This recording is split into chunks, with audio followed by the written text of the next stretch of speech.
cantiques que je comprends pas du tout. Je n'ai rien à te donner, alors prends ma vie, je n'ai rien d'autre à te donner, mais il ne demande rien d'autre. C'est là que je ne comprends plus. Il y a des cantiques qui vont peut-être changer. Plutôt de dire, j'ai décidé de te donner que ma vie. Ça serait mieux. Parce que là, ça remplit tout. Parce que ça, c'est tout donné. On lui donne, on dit, je n'ai rien, alors... comme si il a besoin de quelque chose d'autre. C'est notre vie à sa disposition. Vous savez, ceux qui écrivent les cantiques, des fois, ils ne réfléchissent pas beaucoup. Ah, ils sont peut-être très sincères, mais alors ils ne réfléchissent pas. Hein? Il faut savoir ce que Dieu veut. Non? Il n'a jamais demandé autre chose que notre vie. Parce que si on lui a donné notre vie, cela veut dire que notre vie n'appartient à rien d'autre. Il n'y a aucune autre personne qu'à lui. Ça veut dire que notre vie n'est pas partagée. Ça veut dire qu'il n'y a pas de tiédeur. Ça veut dire qu'il n'y a pas de déguisement ni de maquillage. C'est réel. Ma vie, il ne veut rien d'autre. Non? Fais de l'Éternel tes délices. Il te donnera ce que ton cœur désire. Non? Alors on va lire un passage dans la Bible, on va rentrer dans le vif du sujet ensemble. Je suis un petit peu pris de la gorge. On vous demande de m'excuser si vous m'entendez pas bien. Voilà.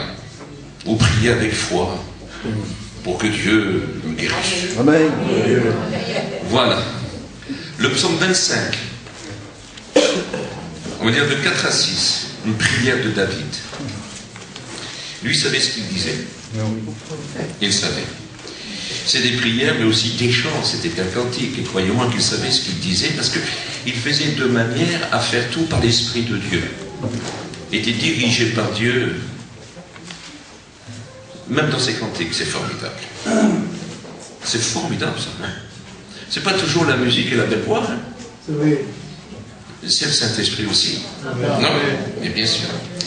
Alors voilà ce qui est écrit. Attention, je n'ai pas dit que chez vous, il n'y avait que de la musique et de la voix. Hein. Non, j'ai dit ça ne suffit pas. Il faut le Saint-Esprit. Vous l'avez, tant mieux. Éternel, fais-moi connaître tes chemins. Enseigne-moi tes voies. Fais-moi cheminer dans ta vérité. Et instruis-moi, car tu es le Dieu de mon salut. En toi j'espère tous les jours. Ça c'est bien pris. On relit. Éternel, fais-moi connaître tes chemins. Enseigne-moi tes voies. Fais-moi cheminer dans ta vérité. Et instruis-moi, car tu es le Dieu de mon salut. En toi j'espère tous les jours. Qu'est-ce que c'est? Non? Alors que je fais attention, toi seul, tu pourrais me faire connaître ta volonté, tes voies, tes chemins, ta vérité. Tu es le seul maître, le seul qui peut m'instruire, car tu es le seul Dieu de mon salut. Et c'est en toi seul que je dois espérer tous les jours.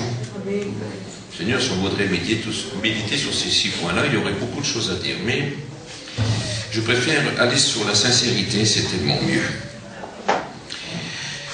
De vous à moi, seuls les plus près, les plus purs, les vrais adorateurs, les vrais saints, cherchent vraiment la direction de Dieu. Amen.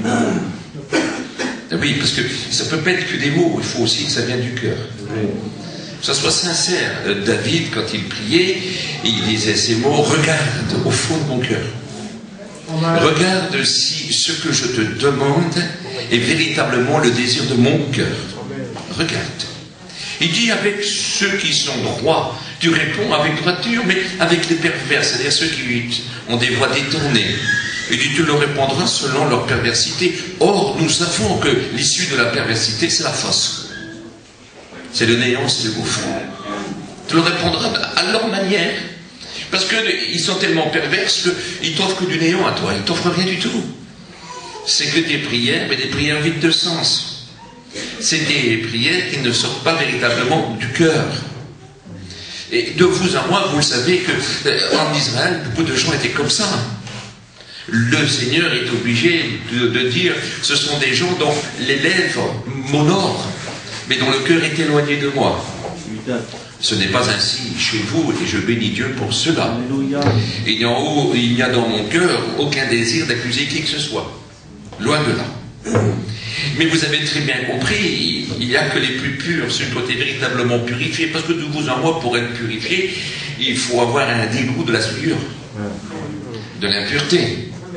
Il n'y a que ceux qui ont vraiment regretté, qui se sont véritablement repentis, que le Seigneur a pu laver de leur impureté et leur donner une vie de pureté. Parce que la vie de pureté, ce n'est pas seulement une recherche, ce n'est pas seulement, mes amis, des efforts. Une vie de pureté, avant tout, c'est un immense désir, qui fut créé par une repentance vraie. Amen. C'est ça. Parce que de vous à moi, on sait très bien qu'un noir ne pourrait pas changer sa peau, ni le léopard enlever ses taches. Nous qui sommes accoutumés à faire le mal, il nous serait impossible de faire le bien. Jésus le sait très bien. Il dit, sans moi, vous ne pouvez rien faire. Et souvenez-vous que pour lui, le pécheur est un malade. Ce sont les malades qui ont besoin de médecins. Je suis venu, pas pour des justes, mais pour des injustes. Pour lui, le pécheur est un malade, atteint d'une maladie incurable, que lui seul a le remède, son sang, pour le guérir. Donc, les plus purs, ce sont les gens qui ont aimé véritablement la vie que Dieu propose. Ce sont véritablement les vrais adorateurs qui sont en extase devant Dieu. En extase. Ce sont ces gens dont Dieu suffit. Avec Dieu, ils en ont assez. Dieu est leur tout. C'est celui qui les rassasie, c'est leur joie, leur force. Ils ne conçoivent pas la vie sans Dieu. Une vie sans Dieu serait pour eux un véritable enfer. Oui, oui. Même si cet enfer serait doré alors pur. Ça ne serait pas pour eux la vie. La véritable vie, même s'il le faudrait avec un carton sous un pont vivre. Mais avec Dieu, ça leur suffirait. Parce que c'est Dieu qui les comble, c'est véritablement Dieu qui les rassasie, les vrais adorateurs. Ce sont vraiment les saints, les véritables saints, qui ont qu'un rêve, la sainteté. Ils savent que se nourrir que de sainteté. La souillure les répugne et les écœure. Alors ce sont véritablement les vrais qui cherchent la direction de Dieu. En un mot, pour essayer de résumer ce que je vous ai dit, ce sont ceux qui ont le mal en horreur. Ce sont ceux qui n'aiment pas pécher et qui ne s'en servent pas pour solutionner leurs problèmes. Ce sont ceux qui s'abandonnent dans les mains de Dieu, même si le problème est très grand, mais qui ont les sentiments de leur maître Jésus dans le jardin de Gethsémane quand il dit « Pas ma volonté, mais ta volonté ». Ce sont ceux-là qui réussissent. Ce sont ceux-là qui ont du succès dans la vie de Dieu. Il dit que mon livre, que ce livre, que ma parole, que mes désirs, que ma volonté ne s'éloignent jamais de tes yeux. Car c'est alors que tu réussiras. Que tu auras du succès dans tes entreprises. Les chrétiens qui réussissent, ce sont les gens vrais. Ce sont ceux qui ont le mal en horreur et qui ne prennent pas le péché en dépanache. Mais qui acceptent en tout temps et en tout lieu la volonté de Dieu. Sur le décrit, je veux que les hommes prient en tout temps et en tout lieu, en élevant des mains pures, sans colère et sans mauvaise intention, sans mauvaise pensée. Ces gens vrais. Alors ces gens-là veulent connaître la volonté de Dieu et les voies de Dieu. Conduis-moi, conduis-moi, conduis-moi. Ce sont les gens qui prient véritablement. Pas ceux qui sont 24 heures sous 24 heures à genoux. Non, non, non, non. Ce sont ceux dont le cœur, dont nos lèvres, le vrai son. Ce sont ceux qui sont vrais. Et même si leur prière ne serait pas longue, ils ont une vie de prière par leur désir. Parce que la vraie prière, c'est les vrais désirs. Je désire tant te plaire. Ça, c'est une prière. Amen. Je déteste le péché comme tu le détestes. Ça, c'est une prière. J'ai horreur du mal. Ça, c'est une prière. J'aime être en compagnie de ceux qui t'aiment. Ça, c'est une prière. Il faut mieux une maison avec un morceau de pain où règne l'amour de Dieu. Ou là où il y a inimitié avec Dieu, colère et haine, dont le péché règne. Est-ce que vous le croyez? Amen. Les autres agissent comme s'ils désiraient faire la volonté de Dieu. Alors on les entend prier, ici il n'y en a pas, mais j'en connais un élément. Alors ils prient, Seigneur, je t'aime, je t'adore, je veux faire ta volonté, merci pour la vie que tu donnes. Alors les autres agissent comme s'ils désiraient faire sa volonté, et disent qu'ils la recherchent, mais lorsque Dieu regarde au fond de leur cœur, ce n'est pas ce qu'il voit. Ah, ça c'est embêtant. Parce que le Seigneur, il regarde au fond des cœurs. Il dit qu'il lit dans les cœurs. Il dit, moi, je connais la pensée des cœurs. Moi, je la connais. Alors, ils font des très belles prières, mais de vous à moi, ce n'est pas vrai. Oh, bien sûr, ils ont des prières académiques. Hein. Bien, même Pierre Bellemare en a la bouche bée. Mais voilà. Le cœur est un bouillon. Ce n'est pas comme ça chez vous, merci Seigneur. En 38 ans, moi j'ai parfois été hypocrite. Pas fou. Amen. Je suis content. Je dis encore Amen, qu'il en soit ainsi, mais pas seulement maintenant, mais pour toujours. Mais ça, parfois j'ai été hypocrite aussi, moi. Parce que faut grandir, hein.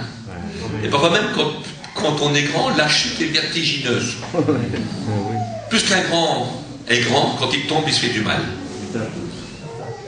Mais je vous promets que c'est vrai. Et parfois, dans l'homme, il y a de l'hypocrisie. C'est-à-dire de la comédie. De la comédie. Il voudrait bien, mais pas n'importe quel prix. Il voudrait bien, mais tu me donnes tout ce que je veux. Alors c'est pas vraiment le cœur. Fais-moi connaître tes sentiers, fais-moi connaître tes chemins, fais-moi connaître tes voies, fais-moi connaître ta justice. Instruis-moi, c'est-à-dire montre-moi, dis-moi ce qu'il faut dire, ce qu'il faut faire. Dis-moi ce que je dois décider. Alors ils le disent, mais seulement c'est pas vrai. C'est eux qui règlent leur vie à leur façon. C'est eux qui vont où ils veulent, qui font ce qu'ils veulent, qui achètent ce qu'ils veulent, qui font leur projet comme ils veulent. Alors ça ne marche pas du tout avec la prière, là. Alors ça paraît gentil, mais ils ont décidé de faire ce qu'ils veulent. Seigneur, donne-moi ça, mais déjà c'est arrêté, ils vont le faire. Ce n'est pas comme ces gens agréables que le Seigneur dit, dites si Dieu le veut. Et je me mets à ta disposition, si tu ne veux pas, je ne le fais pas. Si ça pourrait être nuisible à ma vie de prière, si ça pourrait être nuisible à ma vie chrétienne, si ça pourrait être nuisible à ma paix, à ma joie, à ma liberté chrétienne, je ne veux pas, Seigneur. J'entends très peu de gens prier de cette façon. Oh, je vais faire ça si Dieu le veut. Mais déjà, c'est décidé que vous avez déjà donné un apôtre.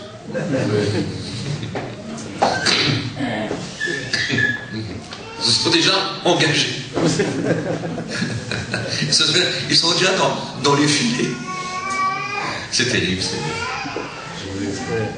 Moi, j'ai connu des gens, ils ont voulu régler leurs soucis à la manière ancienne, à l'ancienne vie. On ne doit pas retourner aux anciens rudiments. Nous devons rester aux rudiments de la Bible, de la parole de Dieu. Amen. Il faut veiller sur nos âmes. C'est fragile la vie chrétienne. C'est vrai. C'est tout puissant quand Dieu est le numéro 1. Quand il est devant nous, il nous conduit dans ses voies, dans ses sentiers. Quand il nous instruit, il nous met dans ses directions. Quand il nous met dans sa justice et sa vérité, là, il est véritablement... Ça va tout seul. Franchement, je vous dis, ça va tout seul. On a l'impression qu'on est porté sur ses épaules. Mais quand on commence à regarder autour de nous et à voir la marchandise que le monde déballe, le diable propose que de vous en moi quel chineur. C'est lui qui les a inventés. Croyez-moi, il est fort. Oui. Très, très fort. Et quand on voit sa marchandise, à première vue, c'est pas mal. C'est pas mal, mais quand on l'a, elle nous écrase. Elle étouffe notre vie spirituelle. Il dit, par les soucis de la vie, ne vous endormez pas. Oui, mais le mot endormir signifie mourir. Il dit, ceux qui dorment dans la poussière, il les réveille. Les uns pour la gloire éternelle, les autres pour la honte éternelle. Vous lirez Saint Nathanaël. Nous ne mourrons pas à la vue de Dieu par nos soucis. Ces soucis terribles qu'on a fait tomber plus qu'un. Qui pourrait rajouter une coudée à sa vie par la multitude de ses soucis. Parce que les soucis, souvent, c'est nous qui les mettons sur notre dos. Hein. On est tellement fiers et orgueilleux. On ne veut pas être déshonoré, on ne veut pas être humilié ni abaissé. Alors quel paquet de soucis. Moi je dis toujours au Seigneur, si tu veux m'humilier, ben j'accepte. Si tu veux que je passe par le déshonneur, ben tant pis, j'accepte. Tu abaisses et tu élèves. Quand tu abaisses, tu élèveras au temps convenable. Et oui, mais tout le monde ne veut pas ça. Hein? Non? Hein? Oui. Il y a bientôt eu une tuerie à Paris. Ah, il chantait bien. Et même il prêchait bien. Mais voilà, il s'est passé qu'il fut déshonoré par un de ses enfants. Il voulait tuer tout le monde. Que Dieu m'abaisse. Que Dieu m'humilie. Ma vie est dans ses mains. Parce que ses sentiers sont tout le temps. Est écrit dans Ecclésiaste 9.8 ou 8.9, dont vous contrôlerez qu'encore tout le temps tes vêtements soient blancs. Amen. Et que l'huile ne manque point sur ta tête. Et puis quand je regarde dans Ecclésiaste au chapitre 3, il est écrit il y a un temps pour tout. Un temps pour être élevé, un temps pour être abaissé, un temps pour coudre, un temps pour découdre, un temps pour bâtir, un temps pour détruire, un temps pour être bien vu, pour être embrassé par tous, mais un temps pour être éloigné des embrassements. Oui. Il y a un temps pour tout, mais quand tout le temps tes vêtements sont blancs. Il y a 28 ans à passer, ce ne sont pas faciles. Hein. Il y a 14 bons temps, mais il y a 14 mauvais temps. Mais quand tout le temps tes vêtements soient blancs, et que l'huile ne monte point sur ta tête, et que tu sois éclairé par la lampe de Dieu, constamment. Amen. Car tes yeux, ce soit la lumière de Dieu qui te dirige. Ta parole est une lampe à mes pieds, une lumière sur mon sentier. Alors, quand il regarde véritablement au fond des cœurs, il va dire, mais écoute, tu ne sais pas ce que tu dis. Tu verras demain. Tu verras demain que ta prière n'est pas sincère. Pourvu que ce n'est pas prophétique, le mot que je viens de dire là. Que Dieu nous garde. On continue, il y aurait trop de choses à dire, mais j'ai voulu vous en mettre plein la vue. Les mauvais désirs de certains enfants de Dieu se révèlent quand ceux-ci recherchent leur propre gloire. Et puis qui cherchent à assurer leur confort. Leurs motifs ne sont pas honnêtes. C'est mieux. On le lit. Les mauvais désirs de certains enfants de Dieu se révèlent parce qu'on ne les connaît pas. Ils ne vont pas crier sur les toits leurs défauts, mais ils les montreront. Les mauvais désirs de certains enfants de Dieu se révèlent quand ceux-ci recherchent leur propre gloire et qui veulent à tout prix assurer leur confort. Leurs motifs ne sont pas honnêtes. C'est leur gloire et leur confort. C'est-à-dire une vie sans problème, avec une place importante. C'est ça, gloire et confort. Une place importante, être vu par tous, admiré par tous, envié par tous.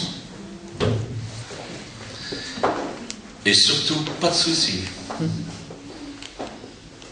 Se dire pas du monde, mais avoir le monde dans ses pieds. À ses pieds. C'est-à-dire partager. Gloire de Dieu, gloire du monde. Un avec Dieu, un dans le monde.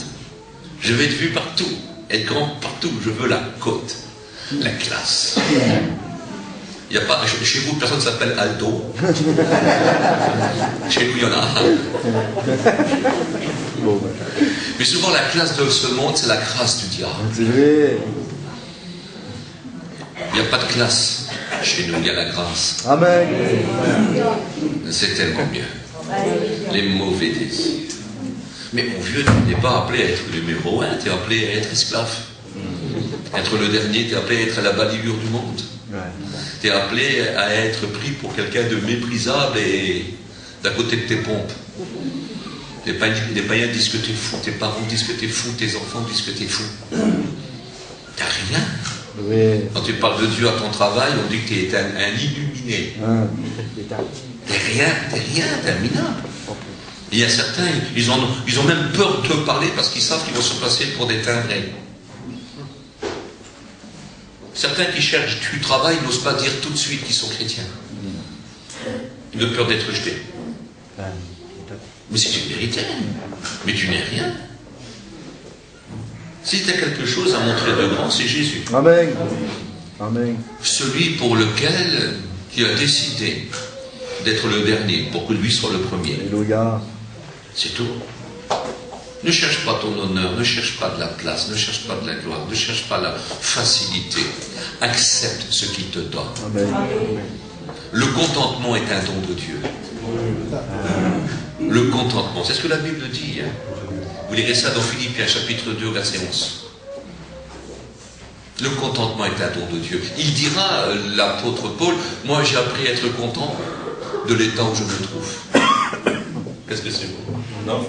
Pourtant c'est le bonhomme qui veut dire je suis en danger de mort partout. Sur les fleuves, sur la mer, sur la terre, dans le désert. Partout je suis en danger de mort. Il dit, j'ai faim, j'ai soif. On m'a fouetté 5 fois. 3 fois avec le fouet romain, Jésus l'a reçu qu'une fois, et puis son dos fut labouré 3 fois. Et 2 fois la baguette de la loi juive. 39 coups, parce qu'à 40 coups, Dieu dit l'homme peut être mort. Je ne sais pas si vous vous rendez compte. Il fut lapidé. Il fut livré aux bêtes à Éphèse, mais tel Daniel, Dieu est venu et les bêtes ne l'ont pas touché. Il dit, moi j'ai appris à être content de l'état où je me trouve. Il dit, car quand je suis fort, c'est alors que je suis faible. Il dit, moi, vous savez, vous lirez ça dans 2 Corinthiens, chapitre 12, au verset 10. Il dit, moi je me plais dans les tribulations, dans les outrages, dans les privations, dans les persécutions. Il dit, car quand je suis faible, c'est alors que je suis fort. Parce que quand je suis faible, quand la situation est trop grande pour moi, je vois la main de Dieu. Dieu est là. Alors je suis fort. Mais dans le mot fort, c'est je triomphe. Je suis invincible. Je suis tout puissant. Je suis dans ses mains. Oh. Et alors là, je me plais dans ses mains. Montre-moi tes voies, tes directions, mène-moi dans tes sentiers. Montre-moi ta justice, montre-moi la droiture. Tu es le Dieu de mon salut. En tout temps, c'est en toi que je me confie. Tu es le Dieu de mon salut. La vie chrétienne, il semblerait qu'on la découvre encore. Oui, non? amen. Non? Amen. Ah oui. Moi, il semblerait que je la découvre encore. Et des fois, je dis, Seigneur, tu me fais peur. Comment je vais faire? C'est trop grand, Seigneur. Tu demandes à de la poussière d'agir comme Dieu. Comment je vais faire? Hier, ils m'ont enlevé une épine du doigt. J'ai manqué de m'évanouir. J'avais des sueurs froides. C'était qu'une petite épine, il fallait bientôt un microscope pour la voir. Comment je vais faire, Seigneur? Il dit, ne te tracasse pas.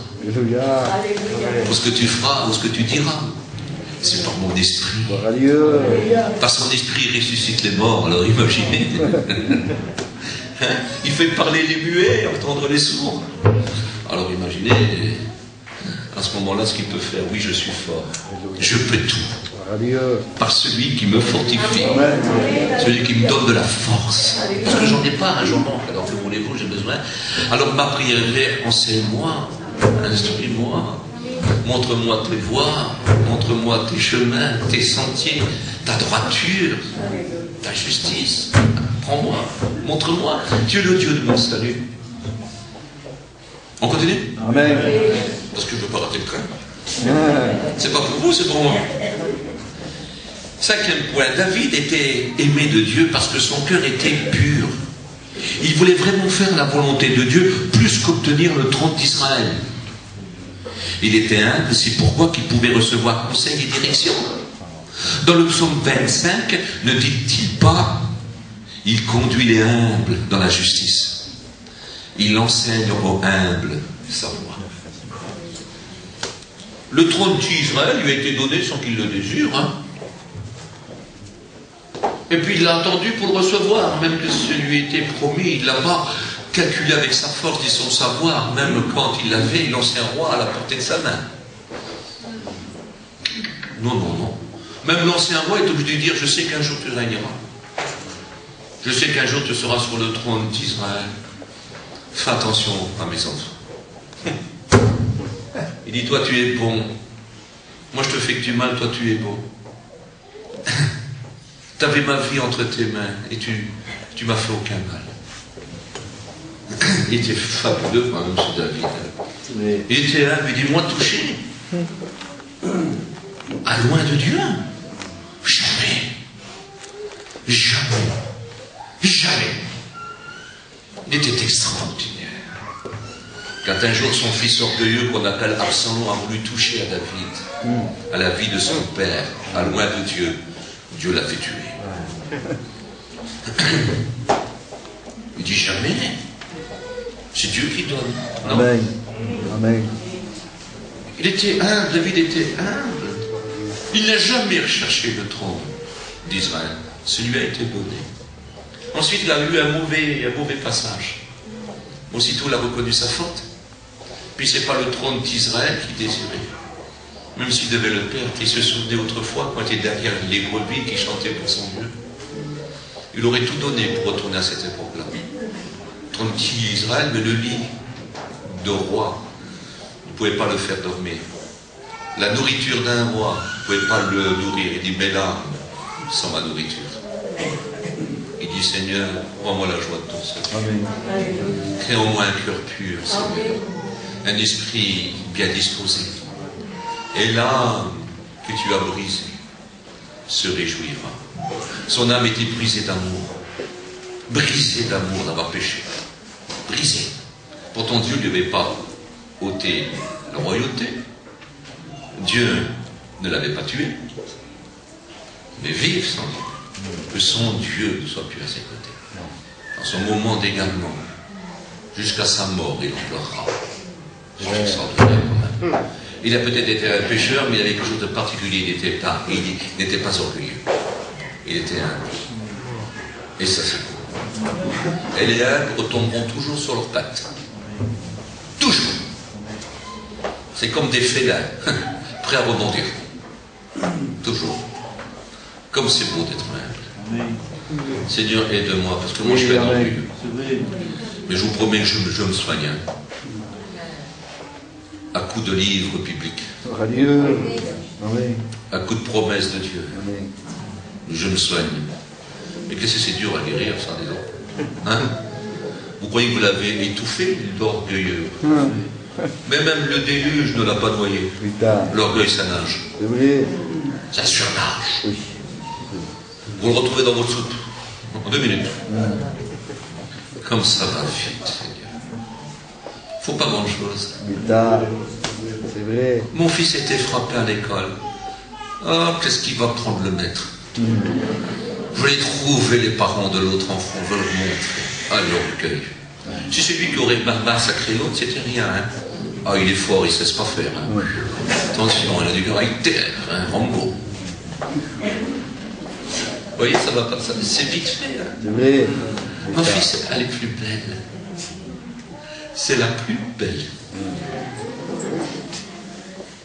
Regarde celle du voisin, tu verras. Hein. Mais c'est toujours plus beau. Mes rideaux sont plus beaux quand même. Mais que ça va vite.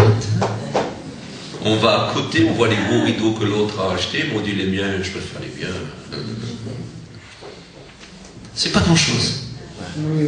Mais c'est des signes. Il faut le cacher. de l'humilité. Amen. Brise-moi. Brise-moi. Brise le vase. Alléluia. Et refaisons le nôtre. Brise le vase. Ou alors, écoute, répare les brèches. L'orgueil, ça fait tout exploser. C'est vrai. La Bible dit que quand on est orgueilleux, on peut devenir enflé d'orgueil. On est orgueilleux, mais après on gonfle. Puis un jour, partout, n'importe où. On voit que lui. On voit que lui, mais qu'est-ce que c'est sale? Oui. C'est vrai, je comprends bien. Oui. Et c'est ce qui est marqué dans 1 Timothée 3, ou 2 Timothée 3. À la fin, les hommes seront orgueilleux. C'est vrai. Il y a 19 points comme ça. Et après quelques petits points, après enflé d'orgueil. Orgueilleux et ensuite enflé d'orgueil. Prêt à exploser. Oui, mais ça fait du dégât, ça. Hein. C'est vrai. Ceux qui sont... Ça commence tout petit, c'était pas grand-chose. Hein. Oh, quelle connaissance. Ça y est, très fort. T'aurais pas dû lui dire ça. Il y a des hommes qui savent le supporter.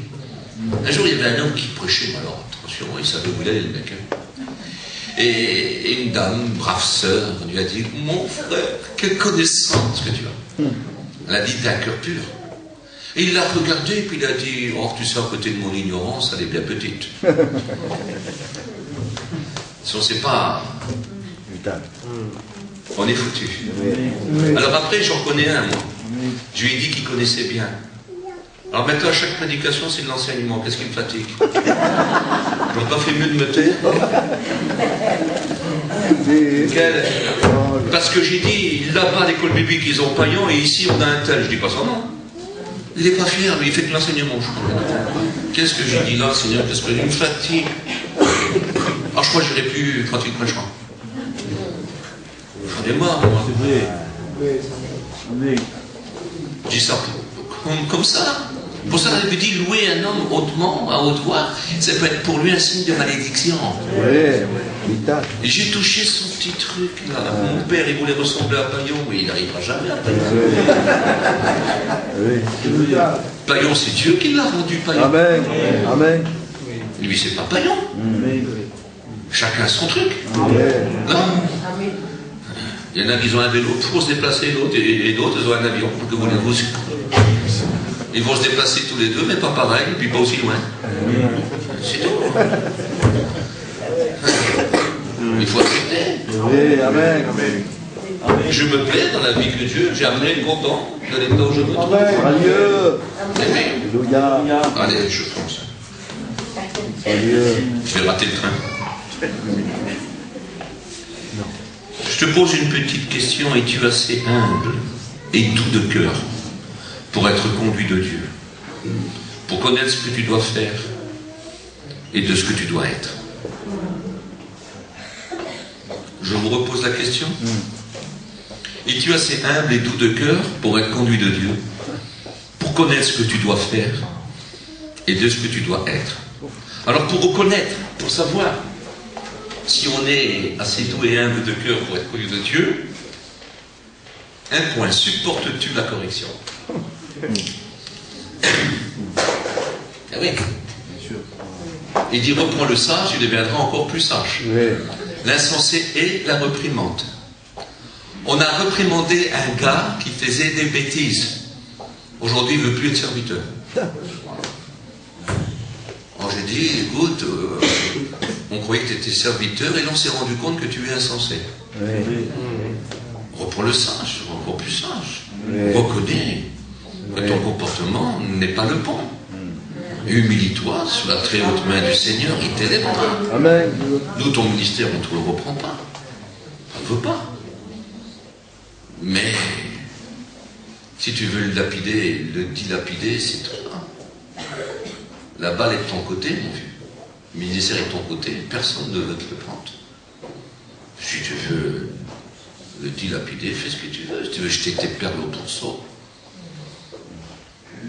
Si tu veux que les chiens, ton orgueil dévore ton ministère, fais-le. Fais ce que tu veux. Supportes-tu la correction? Ça, ce sont les gens humbles et doux de cœur. Supportes-tu la correction? Parce qu'il y en a, mon vieux, il ne faut pas les écorcher. Hein. Je me souviens d'un homme qu'on appelait Job, mais pourtant n'a jamais fait de miracle, jamais fait de prodige. Il n'a jamais chassé de démon. À première vue, il n'était pas un grand. Mais devant Dieu, c'était le plus grand de tous ses serviteurs. Il était, écoutez, c'était un homme humble. C'était un homme doux. C'était un homme pur. Le plus grand de tous ses serviteurs. Vous savez ce qu'il disait? Quand j'avais tort, ben je reconnaissais mes torts. Alors j'ai compris que c'était un homme qui avait quand même péché comme tout le monde. Je croyais que c'était un homme qui n'avait jamais péché. J'étais en piété, je croyais qu'il y avait Jésus, moi. C'est possible, quand même. Mais il dit, mais quand j'avais tort, je reconnaissais mes torts. Et même dit, quand mes serviteurs venaient se plaindre, je ne contestais pas. S'il avait raison, il avait raison, il avait des torts, lui. Il dit, puis je ne craignais pas que mon étoile s'éteint. Hein. Je reconnaissais mes torts devant tous. Devant les grands comme devant les petits. Il reconnaissait ses torts. Dans son foyer comme devant ses serviteurs. C'est beau quand même. Amen. Amen. Il dit, t'as vu quel serviteur que j'ai? Il dit au diable. Donc de vous à moi, s'il ne peut pas le dire au diable, il ne pourra pas le dire aux hommes. Hein.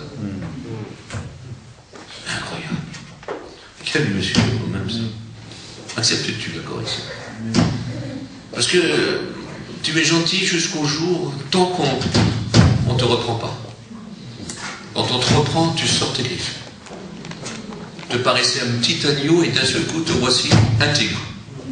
Oh, une tigresse. J'ose pas lui dire, il va nous tuer.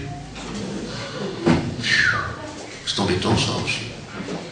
Alors, écoute, es-tu assez doux et humble de cœur pour reconnaître Dieu dans toutes tes voies, pour te laisser conduire par lui? Ben, la première des choses, acceptes-tu la correction? Si ton frère a péché, toi, qui es spirituel, relève-le. Avec amour, s'il t'écoute. Tu as gagné ton frère. Je ne sais pas si vous comprenez. Donc il faut lui dire, c'est pas bien. Tu es tombé. Ton mal est mal. Montre-lui qu'il est tombé. Montre-lui qu'il n'est plus sur le chemin de Dieu. Qu'il n'est plus dans ses désirs. Qu'il n'est plus dans ses voies. Il faut que tu lui montres ça. Amen. Amen. S'il t'écoute, tu le relèves. Il faut qu'il accepte la correction. Ça veut dire qu'un frère peut tomber. Ça veut dire qu'une sœur peut tomber. Oui, mais quand une brebis s'égare, elle attend la voix de son berger, elle revient à 100 à l'heure. Elle s'était égarée par la nourriture, elle s'était égarée par l'abondance qu'il y avait là. Elle s'était égarée parce qu'elle ne sentait pas l'odeur d'un ennemi, d'un prédateur. Elle n'a pas fait attention. Voilà. Peut-être qu'à ce moment-là, il y a eu un vent, il y a eu un bruit, puis elle n'a pas écouté la voix de son berger. Alors elle est malheureuse. Et d'un seul coup, elle écoute la voix de son berger qui cherche après elle. Hop, elle court dans cette direction. Puis elle est contente. Hein. Mais les gens qui sont doux et humbles de cœur sont contents. Quand ils entendent la voix de leur berger les rappeler. Ils se sont égarés. Parce que ces gens-là, ce sont des gens qui n'aiment pas l'égarement. Ils sont malheureux quand ils sont égarement. Ce sont comme des aveugles qui ne voient plus rien. C'est important. Parce qu'une vie sans Dieu, pour eux, n'est pas possible. N'est pas agréable. Acceptes-tu la correction? Amen. On continue, hein, j'aurais voulu prendre plein d'exemples dans la Bible, mais acceptes-tu de te laisser instruire par Dieu? Te laisser instruire. Voilà, écoute, arrête de tout diriger. Hein. Tu connais pas tout quand même. Hein. Tu sais quand même pas tout ce qu'il faut faire, non? Un jour, Dieu dit, si tu savais tout ce qu'il y a, si tu connaîtrais tout ce qui appartient à ta vie. Il dit, mais tu l'as ignoré, tu l'as recherché. Maintenant, tes ennemis t'entoureront de toutes parts. Parce que tu ne connais pas ce qui appartient à ta vie. Pour avoir une bonne vie, la vraie vie. Oui, mais ils n'ont pas écouté la voix de Jésus, alors ils pleura sur eux, Jérusalem, Jérusalem. Toi qui lapides, qui tues les prophètes, tous ceux qui te sont envoyés. Combien de fois ai-je voulu te rassembler? Comme une poule rassemble ses poussins sous ses ailes. Tu n'as pas reconnu ma voix. Tu n'as pas voulu te laisser protéger et couvrir. Tu n'as pas voulu. Tu n'as pas voulu. C'est embêtant, non? Celui qui repose à l'aise sous les ailes de Tout-Puissant, il est à l'abri. Non? Il est à l'abri. Tu n'as pas connu les choses qui appartiennent à ta vie. Quand tu crois que tu peux diriger ta vie, mais tu crois? Le diable t'a menti. T'a trompé. Tu ne sais pas. Tu ne sais pas. Satan a dit à Adam et Ève qu'ils pourraient connaître sans Dieu. Tu peux désobéir à Dieu, tu connaîtras. Ils ont été mentis, ils ont été trompés, comme toi. Tu crois que tu as toujours raison? Non, tu n'as pas raison. Laisse-toi instruire. Allez, on continue. Peux-tu endurer les incompréhensions et les fausses accusations? Peux-tu endurer les incompréhensions et les fausses accusations? Peux-tu endurer ça? Ceux qui se laissent conduire par Dieu, ceux qui sont doués et humbles de cœur, en sont capables. L'apôtre Paul dit, si vous souffrez, là oui, il dit, non, c'est Pierre. Il dira, si vous souffrez comme des malfaiteurs, si on vous accuse parce que vous êtes des malfaiteurs, alors écoute, il y a de quoi en souffrir. Parce que quand même, vivre dans le péché, c'est très embêtant. Oui, mais si on vous accuse injustement, me dit, mais réjouissez-vous. Parce que c'est comme ça qu'on a accusé les prophètes, qui étaient avant vous. Non, mais c'est un honneur. C'est un honneur. Il y en a qui n'acceptent pas les incompréhensions. Il faut toujours qu'ils soient compris. C'est-à-dire tout ce qu'ils disent, ça doit marcher. Même si c'est vrai, même si c'est bien. Et qui n'aiment pas les fausses accusations. Moi non plus, je les aime pas, mais je veux les supporter. Je ne veux pas rendre le mal pour le mal. Je ne veux pas claquer la porte. Et il y a des gens, mais je vous promets, mes amis, pour un oui, pour un non, ils mettent la clé sous le paillasson. Ils claquent la porte. Si tu n'es pas capable de supporter les incompréhensions de toi à moi, et ni les injustices, ni les fausses accusations, de toi à moi, tu n'es pas digne de le servir. Tu n'es ni une servante de Dieu, ni un serviteur de Dieu. Tu te sers à toi-même. Tu te couronnes toi-même. Et ça, c'est embêtant. Tu ne peux pas. Tu dois savoir qui tu sers. Et pour lui, tu cours des risques. Tu cours d'être méprisé, incompris, accusé. Tu risques ça. Tu n'es pas capable de supporter ça. J'allais dire, va te faire cuire un œuf. C'est rien mal. Mais si tu le fais à la braise, il ne te rapportera rien. C'est embêtant, non? Hein? Tu ne peux pas le suivre. C'est pas possible. S'il ne faut rien te dire, s'il ne faut pas t'égratiner, il ne faut rien te dire. Si tu n'es pas prêt à souffrir pour son beau nom Jésus, Jésus a été incompris. Et Jésus a été accusé faussement. Mais au lieu de vouloir se venger, il est mort pour ses bourreaux. Jamais personne n'a été un crucifié comme Jésus. Pourtant, il y a eu des milliers. Mais comme lui, non. Vous savez, quand on prenait la main d'un crucifié, vous voyez des fois être à 2 ou 3 hommes. Oui. Tellement que... eux, ils ne voulaient pas. Mais Jésus, il l'a donné. Ça a dû faire drôle au bourreau. C'est vrai. C'est vrai. Il l'a donné. Et dans ses yeux, il n'y avait pas de colère. Il y avait rempli d'amour pour ceux qui le perçaient. Est-ce que vous comprenez? Non, c'est vrai. Et puis il a eu mal. Ah, ça lui a fait mal. Mais il n'a pas insulté son bourreau. Il ne l'a pas maudit. Père, pardonne-leur, ils ne savent pas ce qu'ils font. Et puis, il a donné l'autre. Seigneur. Hein? Puis quand on a pris ses 2 pieds pour les joindre ensemble, avec un clou très grand, il a donné ses 2 pieds. Lui-même, il les a posés.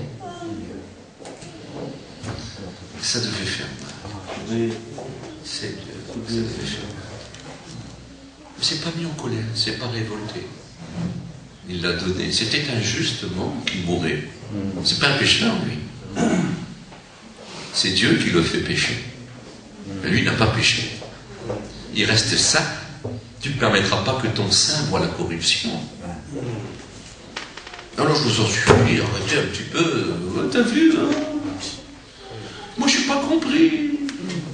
Hein? On ne peut même pas dire à une personne, tu sais, ta prophétie n'est pas valable. Tu es sincère, mais tu te trompes. Amen. Parce que si tu lui dis, elle vient plus à la réunion, ou il ne vient plus à la réunion.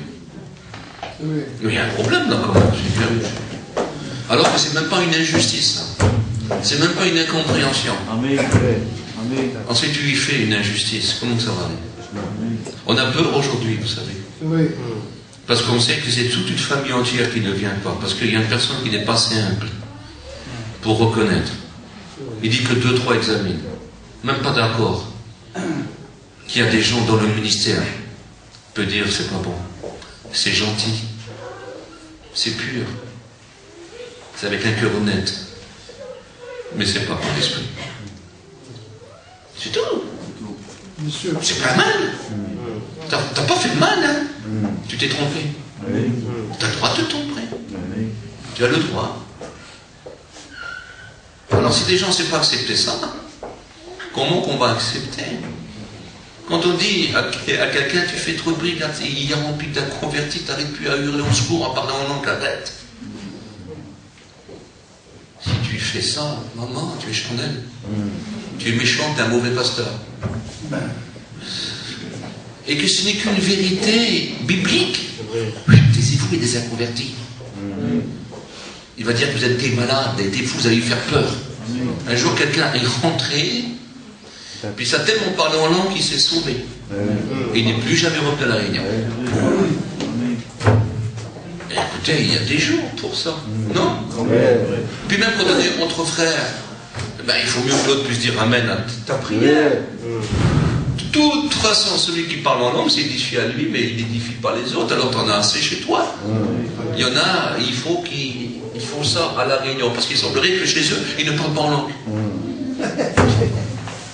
Mais c'est chez toi, et tant que tu veux. Paul dit, je parle en langue plus que vous tous. Ça veut dire qu'il devait prier beaucoup, ouais. Des heures et des heures, hein. En langue. Oui, il dit, dans l'église, ça ne m'intéresse pas, hein. Ça va faire 3 mois que mon intelligence, afin que tout le monde comprenne. C'est quand même biblique, hein, Corinthiens chapitre 14. Et vous dites ça à quelqu'un, alors que c'est une vérité, mais ils ne veulent pas se laisser instruire. Veux-tu te laisser instruire? Acceptes-tu la correction? Non. Alors, quand vous allez aller dans les injustices, dans les incompréhensions, qu'est-ce que ça va être? Mais la base de tout ça, c'est l'orgueil. Que Dieu nous garde. Peux-tu assumer le blâme, qu'il soit prononcé à tort ou à raison? C'est pareil. Peux-tu endurer les incompréhensions et les fausses accusations? Peux-tu assumer le blâme, qu'il soit prononcé à tort ou à raison? Mais c'est important, ou à raison. Parce qu'on vient d'en parler. Blâmer, c'est reprendre quelqu'un. Blâmer, c'est de lui reprocher. Peux-tu l'assurer à tort?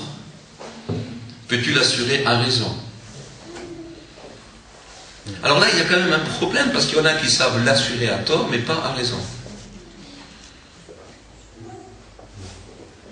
En tout cas, il faut savoir assurer. Si tu m'abaisses, je ne ferai rien pour m'élever. Non. Rien. Ce n'est pas à moi à m'élever. Dieu dit, ce n'est pas celui qui se recommande, c'est celui que Dieu recommandera. Non. Il y en a à tout prix, mais non. Si Dieu te veut à tel endroit, à tel poste, à telle tâche, à tel témoignage, à telle fonction, tu le sauras. Enseigne-moi tes voies. Non. Conduis-moi dans tes sentiers. Non. S'il veut Mais le problème, c'est qu'on a déjà calculé d'avance le poste qu'on voudrait. Alors on se retrouve les poches vides, le bec dans l'eau. Parce que comme on veut une tâche que Dieu ne donne pas, on ne l'a pas. Mais comme on a choisi d'autres tâches, la tâche que Dieu voudrait nous donner, il ne nous la donne pas. C'est embêtant. Parce qu'il peut y avoir un blâme venant de Dieu lui-même. Il y a des blâmes qui viennent de Dieu. Écoutez, moi je connaissais un homme qui faisait que se plaindre. Jamais content. Mais il aimait Dieu avec sincérité. Montre-moi tes voies. Et un jour, le Seigneur lui a parlé. Il a dit, écoute bien, comment peux-tu dire m'aimer si tu n'aimes pas la vie que je te donne? Ça veut tout dire. Comment peux-tu dire m'aimer si tu ne veux pas m'épouser? Il y a un problème là. Comment peux-tu dire que tu m'aimes alors que tu n'aimes pas la vie que je te donne? Alors il a demandé pardon et maintenant il se plaint plus. Il dit merci Seigneur pour la vie que tu me donnes. Alors le Seigneur lui a donné un blâme là. Mais il l'a accepté. Oui, il n'a pas dit oui, tu m'aimes pas, moi j'ai des problèmes, ils ont du bonheur et tout, et moi j'ai des ennuis et tout ça. Il n'a pas dit ça, il a dit Seigneur, pardonne-moi. J'ai compris. Plus jamais je me plaindrai. Je suis dans la vie que tu m'offres. J'ai un témoignage à rendre de cette façon-là. Parce que mes amis, j'ai souvent vu des véritables chrétiens, pas seulement quand tout allait bien, mais souvent quand tout allait mal, face aux injustices, face à ce qui paraît injuste et trop cruel. Mais cette sérénité, cette confiance en Dieu, ce silence, même dans le chagrin, j'ai que des chrétiens. Que des chrétiens. Ils m'enseignaient plus que moi, je les enseignais en prêchant. Par leur réaction. J'y sais mieux. Par l'acceptation de la volonté divine. Montre-moi tes voies, tes sentiers. C'est ta justice que je veux, pas ma justice. C'était leur façon de témoigner. C'était leur façon. Ils n'ont jamais prêché. Ils n'ont jamais chassé des démons. Ils n'ont pas une grande instruction. Mais là, qu'est-ce qu'ils nous ont instruit? Qu'est-ce qu'ils nous ont apporté? Et puis on s'est dit, nous on est si heureux. Et on ne sait même pas apprécier. Et eux, le Seigneur, il te loue, il t'aime. Ils te sont restés fidèles. Jamais de reproche, jamais de révolte, jamais de colère. Je les admire, moi. Amen. Non? Amen. Les lettres de Dieu. Ça ne parle pas, mais Dieu écrit sur eux. Et nous, on lit. Et on en prend plein la vue. Et on demande pardon à Dieu. Et on se rapproche de Dieu. Et on a envie de prier. Et on a honte de notre négligence face à ces gens invincibles. Ne croyez-vous pas que ça ne paraît pas injuste quand on meurt persécuté? Quand on enferme vos enfants dans des écoles communistes, quand le mari est assassiné. Un jour, il y avait une fille, elle était jeune, elle avait 9 ans, et sa mère était chrétienne et elle aussi. Et puis, les persécuteurs sont venus. Puis ils ont dit à la maman, écoute, si tu renies pas Dieu, on renie ta fille. On la tue. On la tue. Et puis elle savait plus, la maman ne savait plus quoi faire. Elle préférait mourir, elle. Et la fille l'a regardé de 9 ans et dit, maman, si tu renies Dieu, tu me perds vraiment. Tu m'as tué pour l'éternité à tes yeux. Tu ne me verras plus. Parce que moi je reste avec Dieu. Alors elle a dit, je ne renie pas Dieu. Puis ils l'ont pris par les pieds à la jeune fille de 9 ans. Puis ils l'ont claqué contre le mur. Ils ont fait exploser sa tête. Et elle est morte comme ça. Seigneur, quelle injustice. Mais quel témoignage pour moi ce matin, pour ces bourreaux, vos menaces, vos armes, votre méchanceté, votre pouvoir. est vaincu par la foi. On espère un monde meilleur. Paul dit, moi je sais que le moment est arrivé. Je sers déjà de libation, d'offrande pour Dieu. Là, je vais mourir pour lui, je le sais. Il avait vu dans les yeux de ses bourreaux que l'heure était venue. Et le Saint-Esprit lui montrait qu'il allait maintenant mourir pour lui. Alors il dit, mais je n'ai pas renié la foi. J'ai combattu le bon combat de la foi. Il dit, désormais la couronne de vie m'est réservée. Il dit, puis le Seigneur ne la donnera pas seulement à moi parce que je suis le grand apôtre. Non, non, il la donnera à tous ceux qui ont réuni son avènement, c'est-à-dire sa présence. La vie avec lui pour toujours, son retour prochain, plus que leur propre vie. Et puis pour les morts, il fut assassiné. Alors on pourrait dire, c'est injuste, un tel apôtre, on en a besoin. Mais aujourd'hui, il nous parle. 2000 ans après, il parle encore. Amen. Il dit, quoi que mort, il parle encore. Amen. Regardez ces héros. Il dit, considérez le témoignage que nous ont laissé les anciens. Que je suis blâmé par le monde, ça ne me dérange pas. Du moment que je ne suis pas blâmé par Dieu. Amen. Hein? Tu te blâmes toujours, tu n'es jamais content. Tu n'es jamais content de rien du tout. Mais de toi, moi, malgré tout. Crois-tu qu'en étant païen, toutes ces choses te sont été évitées? Est-ce que le malheur n'atteint-il pas le juste comme l'injuste? Non? Mais quelle belle vie qu'on a eue avec Dieu quand même. Non? Amen. Que des moments. Amen. Que des moments d'extase, de bonheur. Et même que parfois il nous arrive des choses terribles. Qu'est-ce qu'on a été heureux avec Dieu. Et bientôt nous le reverrons. Bientôt, je veux dire, nous le verrons. Bientôt nous serons avec le Seigneur. Et bientôt nous reverrons aussi. Ah oui. Nous reverrons ce qui a été pour nous un départ injuste et cruel. Mais nous l'avons accepté comme venant de Dieu. Et bientôt nous reverrons ces choses. Pourquoi je dis ça? Aucune importance. Ma foi doit être plus grande que tout. Je ne veux pas recevoir le blâme de Dieu. Pourquoi n'as-tu pas cru en moi? Pourquoi n'as-tu pas toujours espéré en moi? Rien n'est perdu avec lui. 100 fois plus sur la terre et pour toujours dans l'éternité. C'est pas écrit? J'y crois. Es-tu prêt à recevoir les blâmes? Es-tu prêt à laisser Dieu t'empêcher de faire ce qui n'est pas sa volonté? Parfait pour toi. De force même. J'ai la tête dure, je comprends rien, Seigneur. Je ne sais pas lire. J'ai la tête dure, hein. Mais toi, sois plus dur que ma tête. Ta parole n'est-elle pas un marteau qui brise le roc? Seigneur, écoute, si je comprends rien, fais-moi comprendre. Hein. Fais-le de force. Je suis d'accord.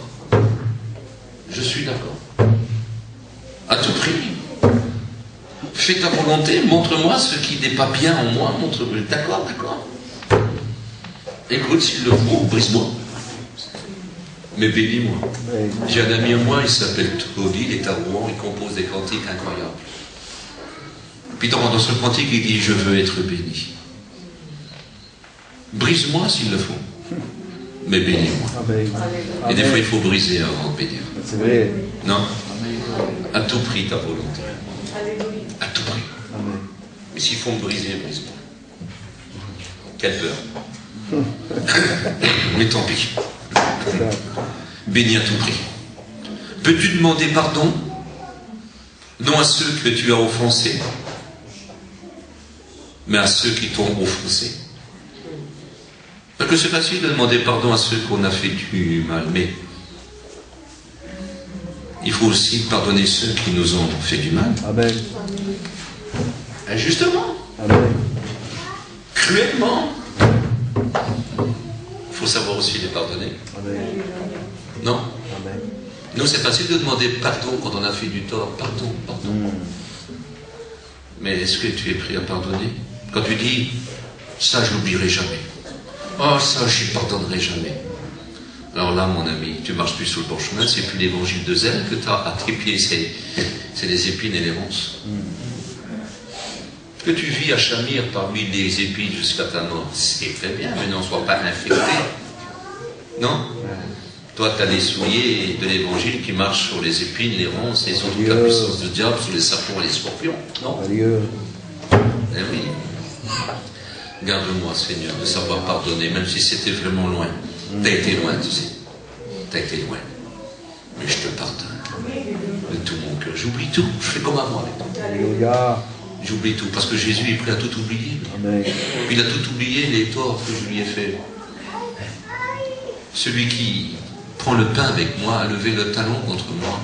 C'est-à-dire, il est parti dans une autre direction de ma volonté. Il a levé le talon. Il a montré son talon. Il ne montrait plus la pointe de ses pieds, prié à me suivre. Non. Il a montré le derrière de ses pieds. Je ne veux pas partir dans une autre direction. Montre-moi tes voies, Seigneur. Amen. Amen. Écoutez, je vous donne ma conclusion. Es-tu prêt à laisser à Dieu la première place? Voilà. Ça, mon Dieu, c'est comme mon serviteur que j'ai dit, c'est de ton côté maintenant. La balle est chez toi. Garde-la ou renvoie-la. Tu fais ce que tu veux. Tu es le maître du jeu. Tu es le maître de ta destinée.